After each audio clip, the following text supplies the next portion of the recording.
5G 5G 5G यार, अब हम एक ऐसी दुनिया के अंदर एंटर करने वाले हैं जहां पे हमको स्पीड मिलेगी बिल्कुल 5G मींस फिफ्थ जनरेशन की स्पीड।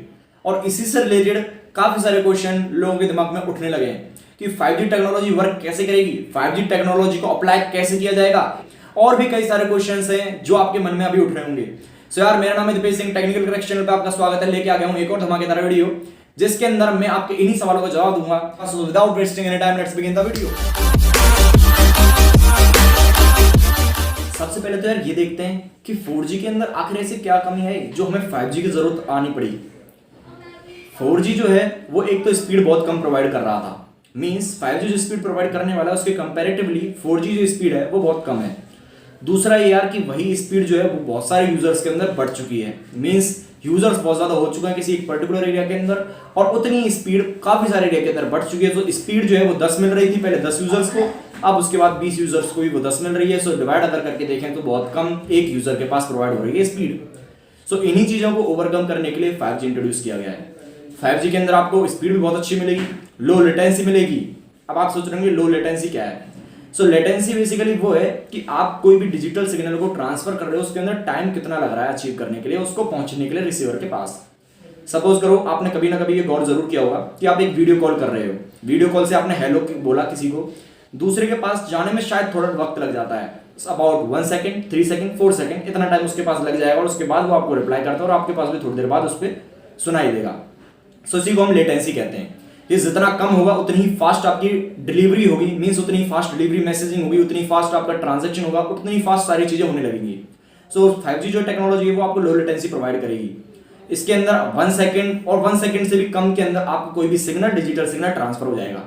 इसके अंदर वर्चुअल रियलिटी और ऑगमेंटेड रियलिटी को बेसिक एक मोटिव बनाया गया है जिसको हम एक हाई लेवल पहुंचाना चाहते हैं। और वर्चुअल रियलिटी और ऑगमेंटेड रियलिटी बताने की जरूरत है नहीं, क्योंकि वो सब आपको पता ही होगा। अब इसके अंदर जो टेक्नोलॉजी यूज होने वाली है वो 4G और 3G या 2G या 1G इन सब से बहुत ज्यादा डिफरेंट है। इसके अंदर मिलीमीटर वेव्स का उपयोग होने वाला है, मींस मिलीमीटर वेव्स वो हैं जो कि 30 गीगाहर्ट्ज से लेकर के 300 गीगाहर्ट्ज तक की रेंज के अंदर आती हैं।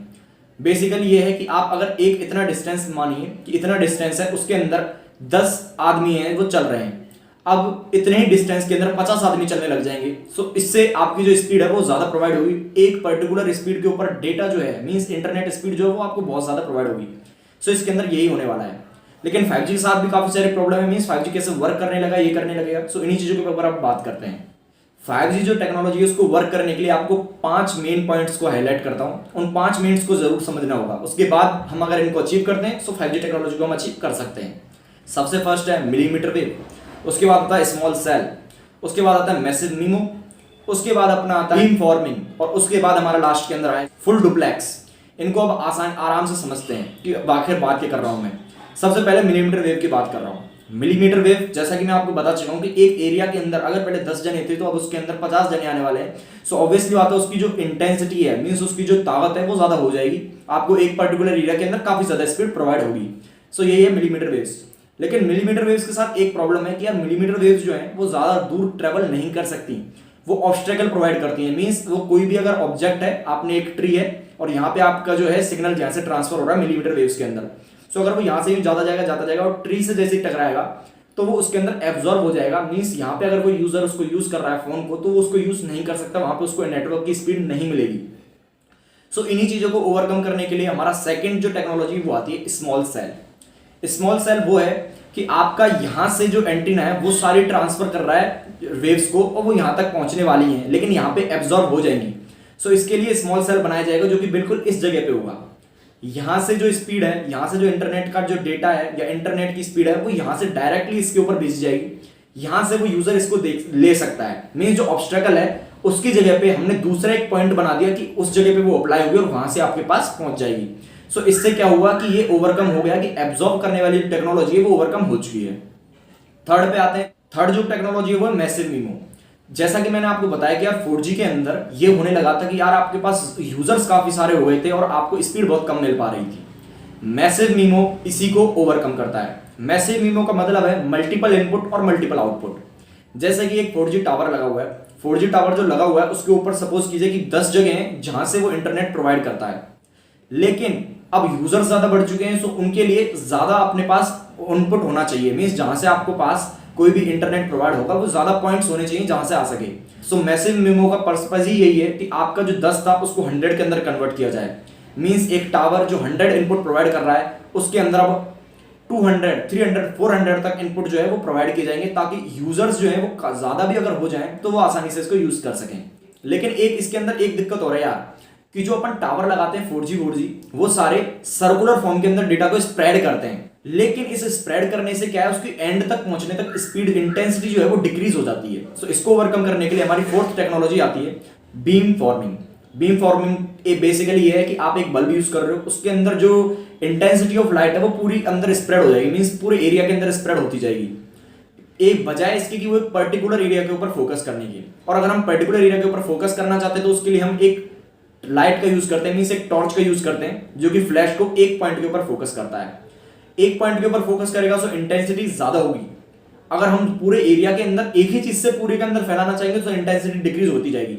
सो बीम फॉर्मिंग बेसिकली वो टॉर्च है जिसके थ्रू आपका जो नेटवर्क है वो पर्टिकुलर एक यूजर के पास जाएगा, बजाय इसके कि बहुत सारा एरिया है उस एरिया को ना फैला करके सिंपल पर्टिकुलरली सिर्फ एक डिवाइस के ऊपर इंटरनेट पहुंचाना, तो सिर्फ एक इंटरनेट एक डिवाइस के ऊपर ही पहुंचेगा। इसी टेक्नोलॉजी को कहते हैं हम बीम फॉर्मिंग। इससे आपकी इंटेंसिटी जो है वो डिक्रीज नहीं होगी। फिफ्थ टेक्नोलॉजी जो मैं बात कर रहा था फुल डुप्लेक्स। फुल डुप्लेक्स है क्या? एक यार मैंने आपको चीज बता दी, लो लेटेंसी। लो लेटेंसी जो है उसको ये ओवरकम करेगा, लेकिन किस हिसाब से ओवरकम करेगा ये भी तो समझना है ना। एग्जांपल के थ्रू समझते हैं। एक रेलवे ट्रैक है जिसके ऊपर एक ट्रेन यहां से आ रही है और एक ट्रेन यहां से आ रही है, दोनों एक ही ट्रैक के ऊपर आ रही हैं। सो वो दोनों भिड़ जाएंगी और फिर थोड़ी देर बाद वो रिकवर होने के बाद फिर चलने लगेंगी। सो इसके अंदर आपका जो टकराने का टाइम था उसके अंदर बहुत सारा टाइम लग गया, जिसके थ्रू आपका जो डेटा है वो उस तक पहुंचने में थोड़ा टाइम लग जाएगा। इसको ओवरकम किया गया एक स्पेक्ट्रम के थ्रू। सपोज करो कि आपका जो रेलवे ट्रैक है उसको एक सर्कुलर पाथ के अंदर कन्वर्ट कर दिया गया है। यहां से एक स्ट्रेट पाथ आ रहा है और यहां पे जो है एक सर्कल बना दिया। सो ए यहां से आएगी, जो ए है वो यहां से यूं चली जाएगी और बी जो है वो यहां से यूं चली जाएगी। सो दोनों जो है वो एक पर्टिकुलर टाइम के अंदर, मींस उनको टाइम नहीं लगा एक दूसरे को क्रॉस करने के लिए और आराम से क्रॉस हुई और जल्दी सब कुछ पहुंच गया। सो इसी की वजह से लो लेटेंसी यूज करी जाएगी। सो यही टेक्नोलॉजी है, इन टेक्नोलॉजी को यूज करके हम 5G को इम्प्लांट कर सकते हैं पूरी दुनिया के अंदर। अब 5G टेक्नोलॉजी की बात करें कि कब तक इम्प्लांट हो पाएगी। सो यार मेरे हिसाब से अबाउट 30 से ज्यादा कंट्रीज ऐसी हैं जहां पे ये इम्प्लांट हो चुकी है, लेकिन कई कंट्रीज ऐसी भी हैं जहां पे अभी तक इम्प्लांट नहीं हुई है और ये प्रोग्रेस के अंदर चल रहा है। जैसे कि हम सिर्फ इंडिया की बात करें, सो इंडिया के अंदर जैसे कि रिलायंस जियो ने कहा है कि वो कुछ ही सालों के अंदर हमारे पास 5G को इंट्रोड्यूस करा देगा। सो मेरे हिसाब से अबाउट 1.5 ईयर लग जाएगा हमारे पास सभी यूजर्स के पास 5G टेक्नोलॉजी को इंट्रोड्यूस होने के लिए। और इसकी जो स्पीड की बात करूं तो यार स्पीड इसकी बहुत अच्छी आने वाली है।